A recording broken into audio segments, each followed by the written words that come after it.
This is the second of my tips on reading the Bible, and tip number 2 is the Bible is not about you.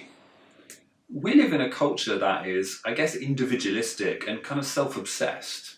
C.S. Lewis describes sin as being turned in on ourselves, and I bet we can all recognise that, or at least we can recognise that in other people, the way that they've turned in on themselves and they seem particularly interested only in themselves.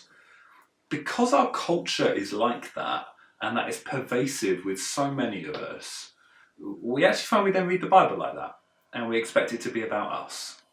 And while the Bible has lots to say to us, it is written to you, and it is written for you, the Bible is not about you. And one of the big implications of this is that when we read the Bible, naturally we ask questions. That's the right way to go about reading it. But we often find one of the first questions that we ask is, well, what does this say to me? And that is a good question, but it should never be our first question. And it's when it becomes our first question that we end up getting confused and reading the Bible wrong. Our first question should always be about God. We've seen already that the Bible's about Jesus, so our question should always start with, what does this tell me about Jesus? Where can I see God in this? What does this tell me about God? How does this help me see Him as glorious before we move on to thinking about what that then tells me I should do or how I should live? You see, God is the most glorious and wonderful being in the universe. Hard to understand sometimes, but ultimately bigger and better than anything else that we could ever imagine.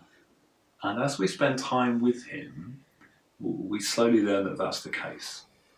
And we find that the Bible is there to help us see that. We can sometimes be a little quick to rush to application for ourselves and our own lives. Now, application's important. We don't kind of read the Bible, put it down and do nothing about it. We have to put what it says into action. But the idea that first it's about things we do is the wrong way round.